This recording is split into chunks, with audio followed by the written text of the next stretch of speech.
ابھی ہمارے چینل کو سبسکرائب کریں اور بیل آئیکن کو ضرور کلک کریں تاکہ آپ کو ہماری ساری ویڈیوز بر وقت ملتی رہیں۔ بسم اللہ الرحمن الرحیم۔ شروع اللہ کا نام لے کر جو بڑا مہربان نہایت رحم والا ہے۔ اے پیغمبر صلی اللہ علیہ وآلہ وسلم، جب منافق لوگ تمہارے پاس آتے ہیں تو ازراہ نفاق کہتے ہیں کہ ہم اقرار کرتے ہیں کہ آپ بے شک اللہ کے پیغمبر ہیں، اور اللہ جانتا ہے کہ در حقیقت تم اس کے پیغمبر ہو، اور اللہ ظاہر کیے دیتا ہے کہ منافق یقیناً جھوٹے ہیں۔ انہوں نے اپنی قسموں کو ڈھال بنا رکھا ہے اور ان کے ذریعے سے لوگوں کو اللہ کی راہ سے روک رہے ہیں۔ کچھ شک نہیں کہ جو کام یہ کرتے ہیں برے ہیں، یہ اس لیے کہ یہ پہلے تو ایمان لائے پھر کافر ہو گئے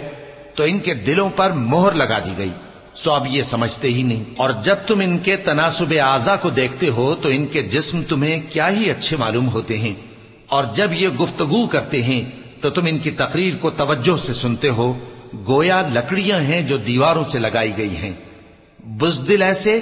کہ ہر زور کی آواز کو سمجھیں کہ ان پر بلا آئی۔ یہ تمہارے دشمن ہی ہیں، سو ان سے محتاط رہنا، اللہ ان کو ہلاک کرے، یہ کہاں بہکے پھرتے ہیں۔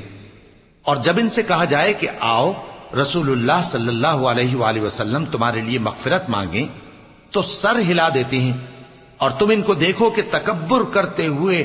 رکے ہی رہتے ہیں۔ تم ان کے لیے مغفرت مانگو یا نہ مانگو، ان کے آگے برابر ہے، اللہ ان کو ہرگز نہ بخشے گا،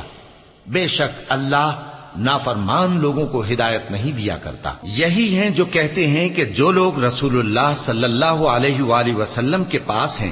ان پر کچھ خرچ نہ کرو یہاں تک کہ وہ خود بخود بھاگ جائیں، حالانکہ آسمانوں اور زمین کے خزانے اللہ ہی کے ہیں، لیکن منافق نہیں سمجھتے۔ کہتے ہیں کہ اگر ہم لوٹ کر مدینے پہنچے تو عزت والے ذلیل لوگوں کو وہاں سے نکال باہر کریں گے، حالانکہ عزت اللہ کی ہے اور اس کے رسول صلی اللہ علیہ وآلہ وسلم کی اور مومنوں کی، لیکن منافق نہیں جانتے۔ مومنوں، تمہارا مال اور اولاد تم کو اللہ کی یاد سے غافل نہ کر دے، اور جو ایسا کرے گا تو وہ لوگ خسارہ پانے والے ہیں۔ اور جو مال ہم نے تم کو دیا ہے اس میں سے اس وقت سے پیشتر خرچ کر لو کہ تم میں سے کسی کی موت آ جائے تو اس وقت کہنے لگے کہ اے میرے پروردگار، تو نے مجھے تھوڑی سی اور مہلت کیوں نہ دی تاکہ میں خیرات کر لیتا اور نیک لوگوں میں داخل ہو جاتا۔ اور جب کسی کی موت آ جاتی ہے تو اللہ اس کو ہرگز مہلت نہیں دیتا،